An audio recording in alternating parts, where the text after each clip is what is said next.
Oui, Jonathan, d'abord une question très simple. Qu'est-ce qui s'est passé? Ça, c'est difficile de savoir, honnêtement. Parce qu'à la mi-temps, on savait que c'était quand même dangereux, mais on sait qu'on a le match en main. Et après, tout se dérape un peu. On commence à beaucoup reculer en deuxième mi-temps et après, on concède. Après, on arrive à, même s'ils égalisent, on arrive à prendre l'avantage 3-2. Après, c'est très difficile à chaud comme ça de réagir. Sur le terrain, vous, est-ce que vous arrivez à comprendre ce qui a pas fonctionné à un moment donné, ce qui a déraillé justement?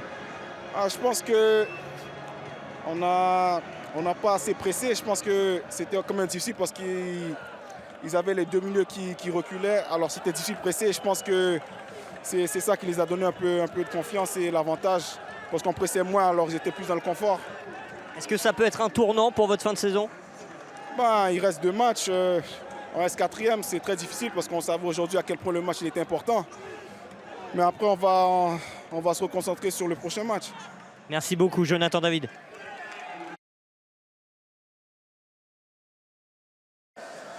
Oui, Alexandre, je demandais à Jonathan David ce qui s'était passé. Il n'avait pas trop de réponses. Vous en avez, vous? Quand on est revenu de la mi-temps, on a senti qu'on pouvait faire quelque chose. Après, on marque ce premier but qui fait du bien au mental. Le coach avait dit que le troisième but serait important. Et puis, on les a sentis un peu fébriles sur la fin. Et ouais, les remplaçants, encore une fois, ont fait beaucoup de bien. Qu'est-ce qui a changé à la mi-temps? Est-ce qu'il y a eu un mot? Est-ce qu'il y a eu des mots de votre part, peut-être? Non, le coach, il a pris la parole tout le long.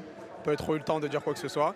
Il a eu de bonnes paroles. Il nous a dit qu'on ne pouvait pas laisser tomber maintenant avec d'où l'on venait, vu où on venait, pardon. Donc il a eu les mots justes et les mots utiles pour réveiller l'équipe. Un 9e but ce soir pour un remplaçant, pour encore une fois une victoire. Comment il vit ce groupe au quotidien? C'est fou. Il vit bien, il rigole. Bon, il y a toujours des moments où c'est pas joyeux. Après, c'est compliqué aussi pour eux parce que c'est pas facile de se dire ok, on va travailler toute une semaine et jouer que 20 minutes, 5, 10. Mais en tout cas, ils mettent leur état d'âme de côté, ce qui est fort. Ils aident l'équipe parce qu'ils savent que c'est pour le bien de tous. Mais je sais que c'est très compliqué pour eux et bravo à eux d'avoir cette mentalité. Dernière petite question. Vous avez pris vos repères pour la finale de la Coupe de France, c'est bon? Non, la Ligue 1, c'est la Ligue 1, la Coupe de France. On a le temps de voir venir. Là, il nous reste encore 2 matchs de Ligue 1 qu'on doit bien terminer.